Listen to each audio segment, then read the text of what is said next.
جناب خدیجہ کہ جنہوں نے ان 3 سالوں کی تمام زحمتوں کے اندر پیغمبر اکرم کا ساتھ دیا. نتیجہ کیا نکلا بعد میں نتیجہ یہ نکلا کہ یہ جو ساری زحمت برداشت کرنے والے ابو طالب ہیں وہ کافر قرار پائے معاذ اللہ، اور وہ جو جناب خدیجہ ہیں ان کا گھر اس کو بھی مسمار کر دیا گیا، جو واقعاً شاعر اللہ کے مصادیق میں اہم ترین مصداق تھا. باہر سے معذرت برادران عزیز، آپ سوچیے غار حرا بہت اہم جگہ ہے، غار حرا پہلی وحی نازل ہوئی ہے، بے شک وہ بہت اہم جگہ ہے، وہاں پہ جانا چاہیے، مگر کوئی مجھے بتائے کہ وہ گھر جس کو بیت خدیجہ کہا جاتا ہے، آثار اسلامی مکہ و مدینہ، رسول جعفریان کی وہ کتاب ہے کہ جس میں مکہ اور مدینہ کے اہم مقامات کو انہوں نے ڈسکس کیا ہے، وہاں پر انہوں نے اس پوری داستان کو لکھا. بقی مسمار کر دیا گیا، مدینہ منورہ میں جناب حمزہ کا روضہ مسمار کر دیا گیا، پھر اس کے بعد مکہ میں جنت المالا مسمار کر دیا گیا، جہاں پر جناب خدیجہ کا روضہ تھا، جناب ابو طالب کا روضہ تھا، مسمار کر دیا گیا. پیغمبر اکرم کے فرزند قاسم ان کا روضہ تھا، مسمار کر دیا گیا، سب کا سب ڈیمولش کر دیا گیا. مکہ کے اندر صفا اور مروہ جس جگہ پر سعی کے لیے حاجی حضرات اور عمرہ کرنے والے جاتے ہیں، اس سے اگر آپ باہر نکلیں تو وہیں پر اس صحن کے اندر وہ مکان ہوا کرتا تھا جس کا نام تھا بیت خدیجہ. اسی سے پیچھے کی طرف اور جائیں تو وہ جگہ تھی جس کا نام تھا مولود النبی. یہ 2 مقامات وہ تھے کہ جن کے بارے میں وہاں مکہ کے میئر نے خاص ریکویسٹ کی. اس نے کہا کہ ان 2 مقامات کو کم سے کم ڈیمولش نہ کیا جائے، ان کو رہنے دیا جائے. مگر کیا اس کی بات مانی گئی؟ قطعاً نہیں مانی گئی. پیغمبر اکرم کا وہ گھر جہاں پر پیغمبر اکرم کی ولادت ہوئی اس کو بھی مسمار کر دیا گیا.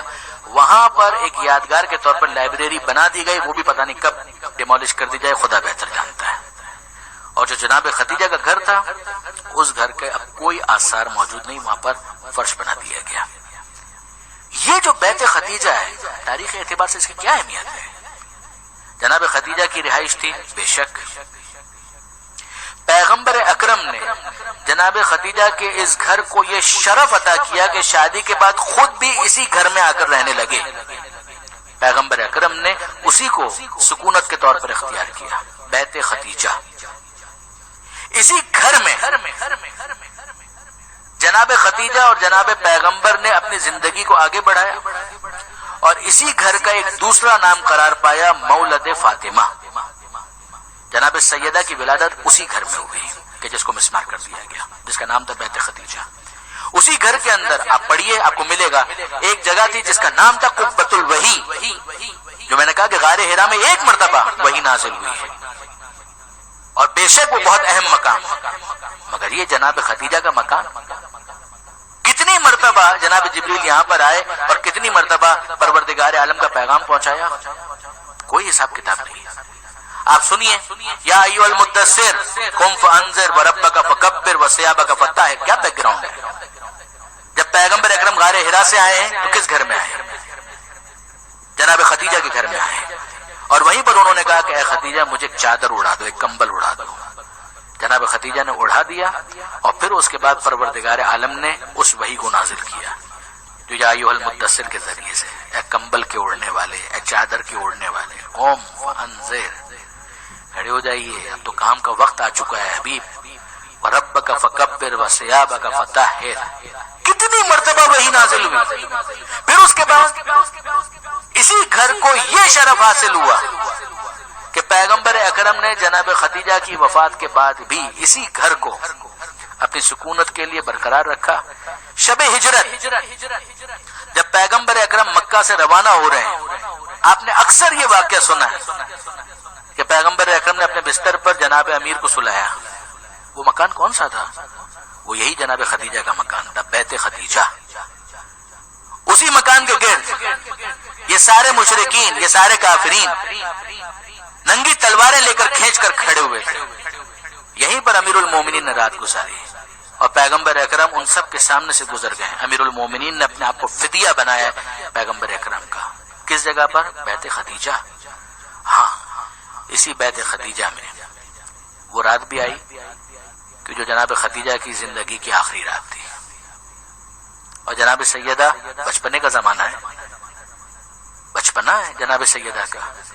یہ بیٹی اتنی حساس ہے اپنے باپ کے معاملے میں کہ جناب سیدہ کا ایک نام ہے، ایک لقب ہے، ام ابیہا.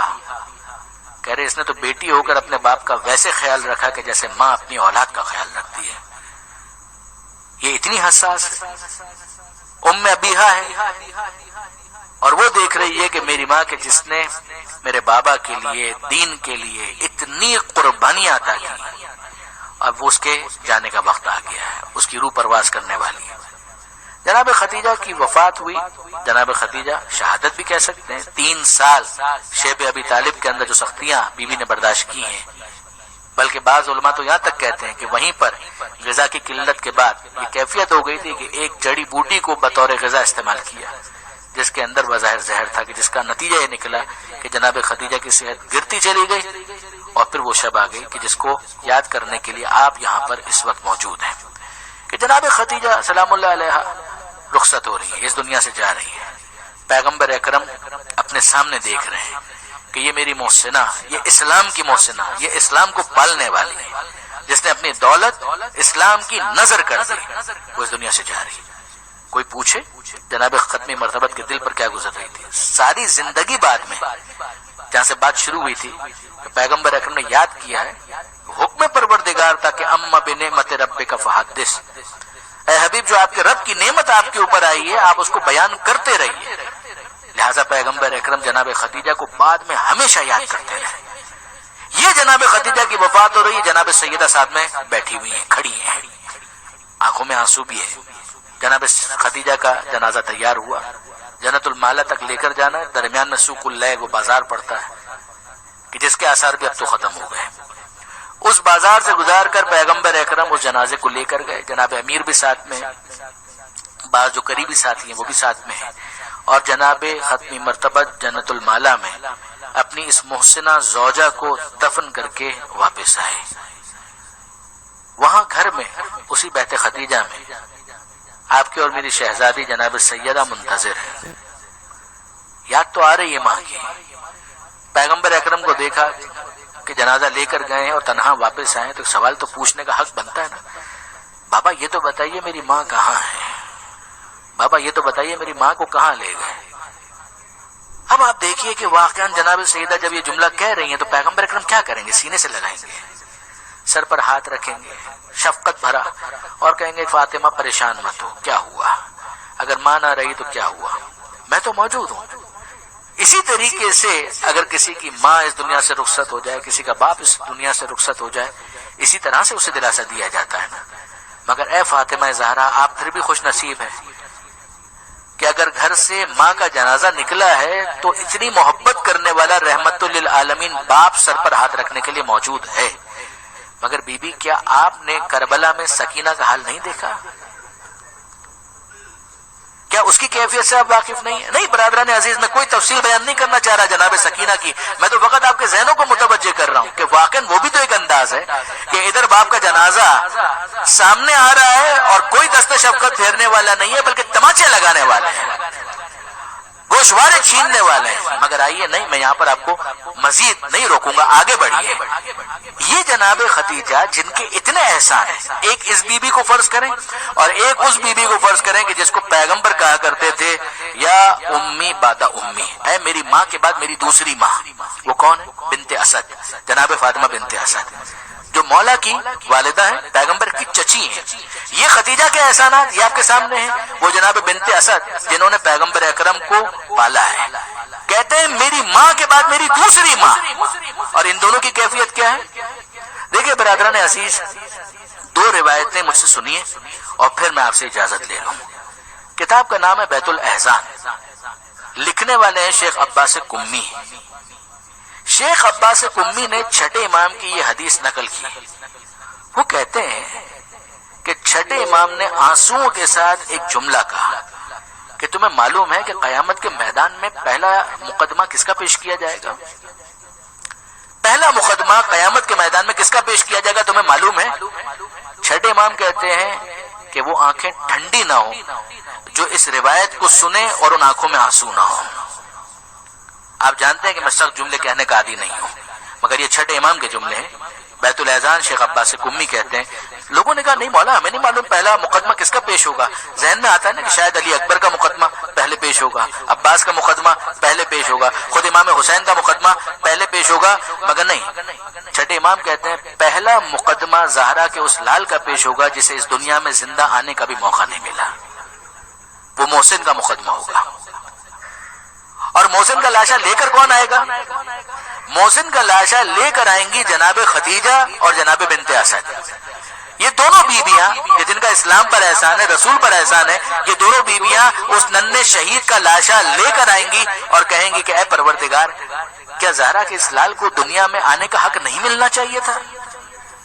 یعنی جناب خدیجہ کو حق ہے یا نہیں کہ وہ کہیں کہ اے پروردگار میں نے اپنا سب کچھ تیرے دین پر نثار کر دیا, کیا امت کو یہی سلوک کرنا چاہیے تھا میری زہرا کے محسن کے ساتھ؟ اسے زندہ بھی اس دنیا میں نہیں آنے دیا گیا. مالک اس مقدمے کا فیصلہ ہم چاہتے ہیں.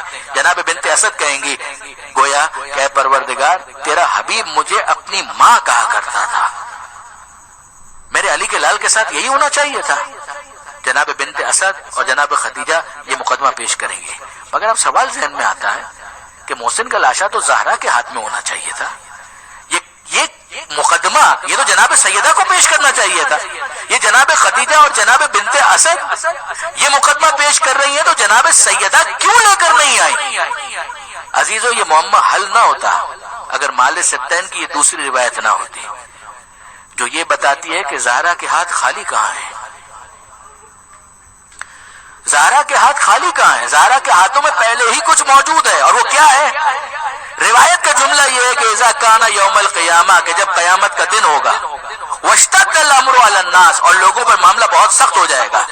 بعث رسول اللہ امیر المومنین الی فاطمہ, اس وقت اللہ کا رسول کہے گا علی جاؤ فاطمہ زہرا کے پاس تاکہ وہ مسند شفاعت پر آئیں اور لوگوں کی شفاعت کے لیے خدا سے درخواست کریں.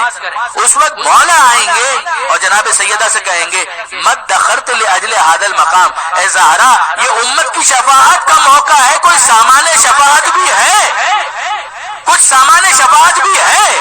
اس وقت زہرا اپنے ہاتھوں کو ظاہر کریں گی اور بتائیں گی کہ کیا سامان شفاعت ہے. فاطمہ زہرا کہیں گی کفانا لاجل هذا المقام الیدان المقطوعتان من ابن العباس, اے ابو الحسن اس امت کی شفاعت کے لیے بہت کافی ہے. کیا کافی ہے؟ الیدان, دو ہاتھ بہت کافی ہے. کون سے ہاتھ؟ المقطوعتان, کٹے ہوئے دو ہاتھ بہت کافی ہے. یہ دو ہاتھ کس کے ہیں؟ زہرا کہیں گی من ابن العباس, ارے یہ میرے بیٹے عباس کے دو کٹے ہوئے بازو امت کی شفاعت کے لیے بہت کافی ہے. الا ولعنۃ اللہ علی القوم الظالمین وسیعلم الذین ظلموا ای منقلب ینقلبون. بار الہ اس قلیل توسل کو اپنی بارگاہ میں قبول فرما. اے مالک تجھے واسطہ محمد و آل محمد کا جناب خدیجہ سلام اللہ علیہ کی شفاعت, جناب سیدہ کی شفاعت ہم سب کو نصیب فرما. اے پروردگار تجھے واسطہ محمد و آل محمد کا ماہ مبارک رمضان کی عبادتوں کو اپنی بارگاہ میں قبول فرما, اس مجلس کو اپنی بارگاہ میں قبول فرما, بانیان مجلس حاضرین مجلس کی دعاؤں کو مستجاب فرما, ظہور امام میں تعجیل فرما, ہمیں ان کے اعوان و انصار میں شمار فرما. ربنا تقبل منا انک انت السمیع العلیم وتب علینا انک انت التواب